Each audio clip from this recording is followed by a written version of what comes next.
Now I must say I am very, very happy with Creative Assembly about what they did with Syracuse.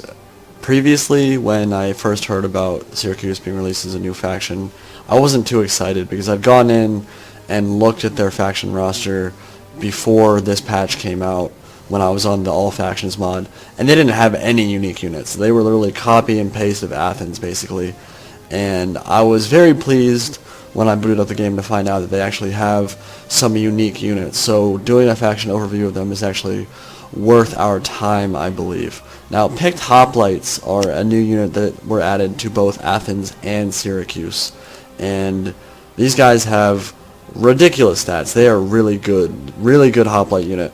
And one thing that I've noticed over the last few patches, I keep feeling like hoplites are getting buffed and buffed, and I've played a couple of games today, one with Syracuse, and it is insane how long hoplites last in melee fights, especially when they're not fighting against mid-tier swords. If you see a hoplite battle, you know that fight's going to be lasting for a very long time. They're very tanky and survive for forever. And of course that happens when you have a unit with 95 armor. And if we look at all the stats here, very, very strong unit. For example, if we compare the Pict Hoplite to what is probably the premier hoplite unit in the game in the Royal Spartan, you get -2 melee attack, the same weapon damage and the same armor piercing, -3 charge, -6 defense, same armor value, and -5 health. They're very similar prices. The Pict Hoplite is $1250 while the Royal Spartan is $1300. And actually Sparta has actually gotten pretty significant buffs recently. This latest patch gave them a lot of buffs, and I might cover that in a separate video. But Pict Hoplite, very good unit. I'd kind of be hesitant to spend $1250 on a hoplite unit. And the reason for that is that they already have so many strong hoplite units at their disposal. Now, a couple weeks ago, or no, actually a couple days ago, I posted a replay of Athens where I was talking about how I feel like in combination with pikes, hoplites are very strong, and especially Athens and Syracuse have very strong hoplite cores because they have access to the mercenary veteran hoplites.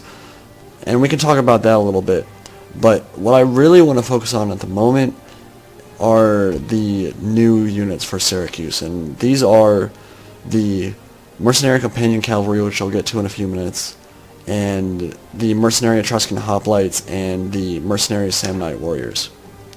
Now, in a campaign setting, Syracuse I don't feel like is that exciting to play, because mercenary units, usually, at least for me, I don't feel like are very viable. I don't like recruiting mercenary units, and I don't feel like they offer much, because you don't get to recruit very many of them. There's a limit to it. But in multiplayer, where I can bring these whenever I want, it's a big deal. And of course, this is a multiplayer focused channel, so the addition of these units made me very happy, and so let's go over them right now. The Mercenary Etruscan Hoplites, pretty strong mid-tier hoplite unit. Again, very comparable stats to a lot of other hoplite units in the game, but they do have their own unit model, and they do give you more options when it comes to picking units that can hold down your flank, protect your pikes or your range units really effectively.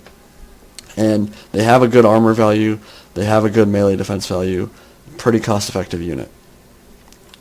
I would still probably rather go with the Mercenary Veteran Hoplites, but I do feel like these guys can round out your flanks pretty well. Now, the Mercenary Samnite Warriors are another unit, which I think are pretty cool, and they're basically like Italian mercenary swordsmen. And I think they're going to actually see a lot of use when you see a Syracuse, someone play Syracuse. And the reason for that is that they actually have very high armor piercing at 8. Now, a lot of swords in the game, most barbarian swords have like 4 armor piercing. Thorax swordsmen have 4 armor piercing. A lot of the Arverni swords, I believe, have 4 armor piercing as well.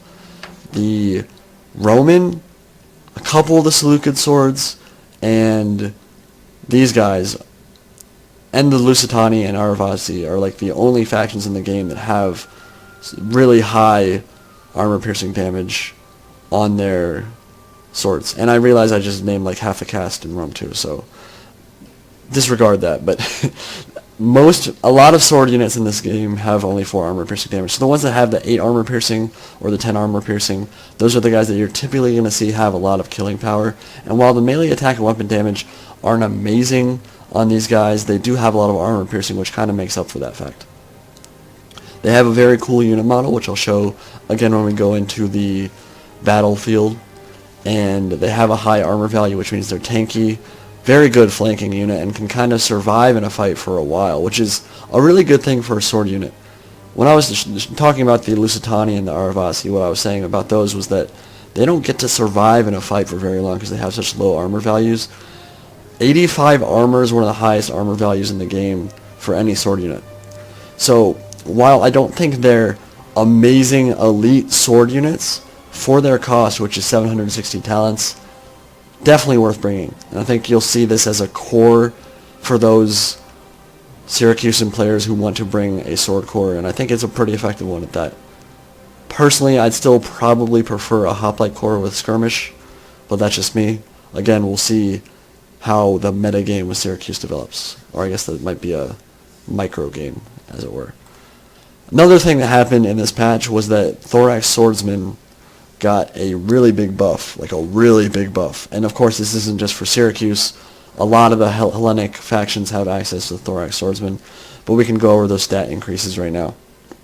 They got plus 11 melee attack, plus 5 weapon damage, and plus 8 bonus versus infantry.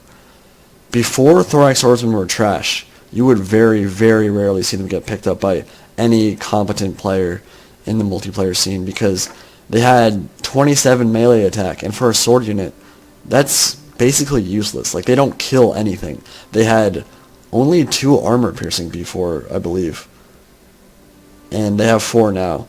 So they were not a good sword unit at all, but that plus 11 melee attack and that plus 5 weapon damage especially makes them pretty viable as a sword unit. So Syracuse, they're basically like a rich man's Athens. They have a little bit more troops, they have more options.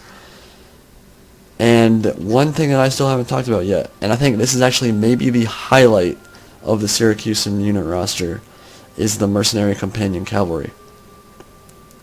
These guys are insane. They have maybe, I believe, no, for sure they have the highest melee attack of any melee cavalry unit or shot cavalry unit in the game. 69 melee attack is huge. And I wouldn't be surprised if this cavalry unit gets nerfed at some point in the near future because these stats are a little ridiculous in my opinion.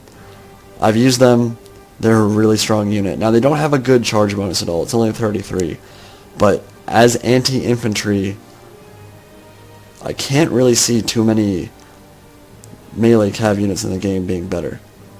69 melee attack, 43 weapon damage, I believe 10 armor piercing. Yes, 10 armor piercing, and a lot of armor, 80 armor. So, again, they're expensive. They're 1160 talents, so you're not going to see your opponent field too many of these unless that's literally going to be his core. But very strong cavalry unit, for sure. For missile infantry, nothing really special. Instead of getting Rhodian Slingers like Athens, they got Balearic Slingers.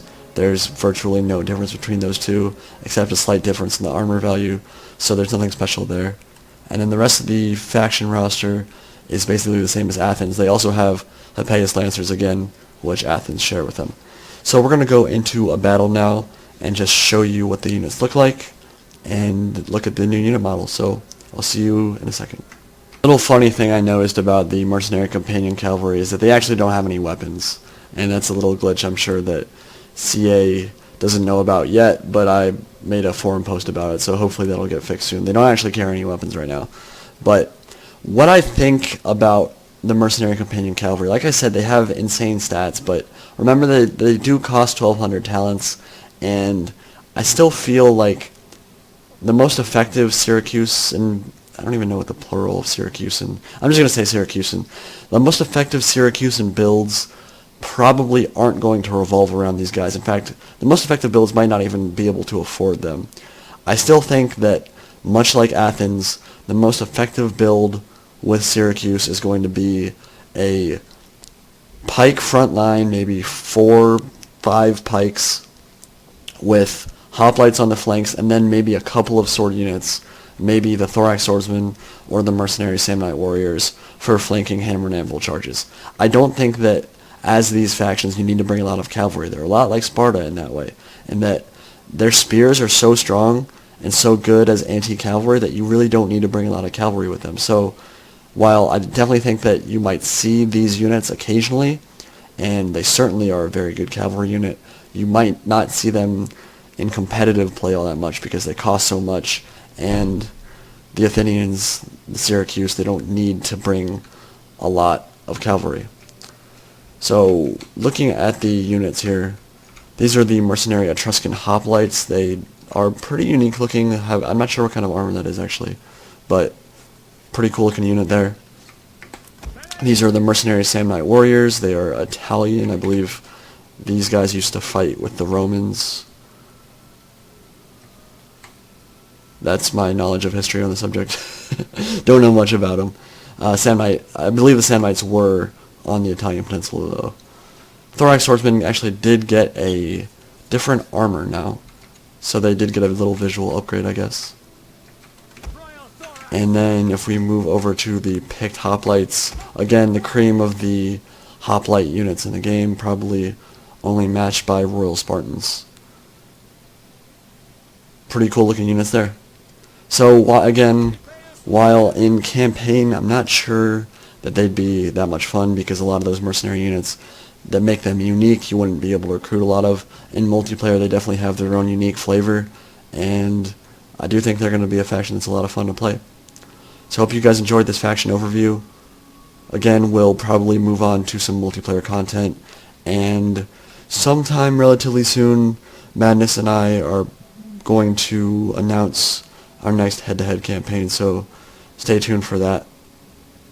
And other than that, I will talk to you all later. See you guys.